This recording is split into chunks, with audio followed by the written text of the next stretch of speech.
आहे 75 year mail patient आमच्या हॉस्पिटलमध्ये साधारणतः 8 दिवसापूर्वी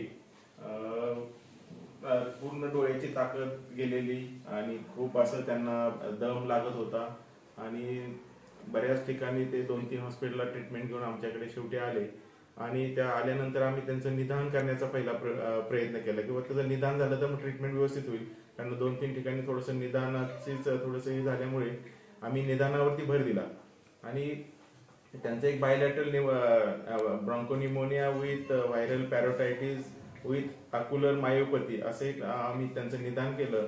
कारण ते त्यांना जेव्हा आमच्याकडे ऍडमिट झाले तेव्हा टोसिस हा त्यांचा मेन प्रॉब्लेम होता. टोसिसमुळे त्यांना अजिबात डोळे उघडता येत नव्हते आणि त्यांना असं वाटलं की आपल्याला आता इथून पुढे कधी आयुष्यात डोळे उघडता येणार नाहीत आणि दिसणार नाही अशी पेशंटची ही भावना होती आणि ते त्यामुळे खूप टेन्शन मध्ये असे होते आणि त्यांना दमही लागत होता आणि त्यांना वाटलं की आता आपल्या आयुष्यामध्ये काही नाहीये असं त्यांना वाटलं. पण आम्ही त्यांना खूप आधार दिला आणि आधार असा दिला की तुम्हाला दिसेलही, तुमचे डोळेही चांगले काम करतील आणि तुम्हाला जो दम लागतोय तोही नीट होईल अशा भरपूर त्यांना अश्युरन्स दिला. आणि अश्युरन्स दिल्यानंतर मग पेशंटला आम्ही निदान करून ट्रीटमेंट चालू केली आणि ओव्हर द टाइम एक 8-10 दिवसाच्या या पूर्ण ऍडमिट पिरियड मध्ये ते अतिशय चांगले झालेले आहेत. त्यांनी डोळे उघडलेले आहेत, त्यांना खूप दम लागत होता, तो पूर्ण दम कमी झालेला आहे आणि पेशंट 100% इम्प्रूव्ह झालेला आहे. तर या केसमध्ये मला एक सांगावं असं वाटतं की मी साधारणतः या पूर्ण नारायणगाव आणि तालुका, जुन्नर तालुका आणि परिसरामध्ये एक साधारणतः 20-25 वर्षापासून प्रॅक्टिस करतो. पण इमर्जन्सीमध्ये आपण निदान करून त्याची जर ट्रीटमेंट व्यवस्थित केली तर पुण्यापर्यंत जाईपर्यंत जे पेशंट जातात ते पेशंट जात नाहीत आणि साधारणतः पूर्ण इम्प्रूव्ह होऊन इथल्या इथंच नारायणगाव किंवा लोकल परिसरामध्येच नीट होऊन आपल्या हॉस्पिटल सारख्या ह्याच्यातून नीट होऊन घरी जातात आणि बऱ्याचदा आपण रिफर केल्यामुळे पेशंट मध्ये जातात. तर ह्या सगळ्या गोष्टीचं असं वाटतं की रिफर न करता आपण इथंच लोकल ट्रीटमेंट केली तर बरेच पेशंट नीट होतात. असा एक माझा अनुभव आहे, तो असं मला सांगावं असं वाटतंय. धन्यवाद. तर ज्यावेळेस पेशंट आपल्या हॉस्पिटलला आले त्यावेळेस त्यांची कंडिशन नेमकी कशी होती? राजाराम आहेर पेशंट, 75 वर्ष वय होतं त्यांचं. पेशंटला बायलेटरल टॉसिस, सिव्हिअर ब्रेथलेसनेस होतं.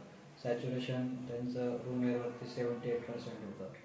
मग ह्या गोष्टीचं अचूक निदान करून आपण पूर्णपणे ट्रीटमेंट दिली आहे.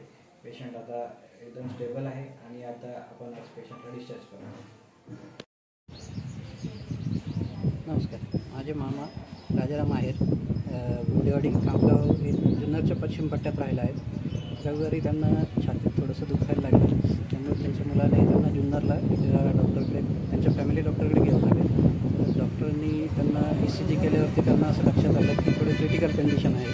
त्यांनी पुण्याला जायचा सल्ला दिला. त्यानंतर मग मी त्यांना जुन्नरहून घेऊन नारायणगावच्या एका प्रतिष्ठित डॉक्टरकडे गेलो.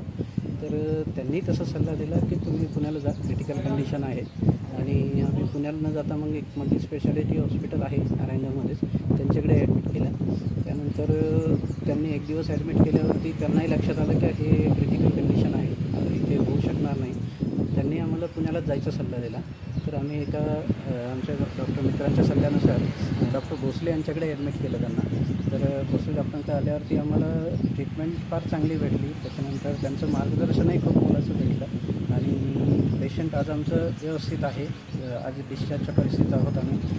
आणि डॉक्टरांनी जो काही आम्हाला ट्रीटमेंट दिली त्याबद्दल आम्ही खूप समाधानी आहोत. डॉक्टरांचं त्याबद्दल खूप आभार मानतो. धन्यवाद.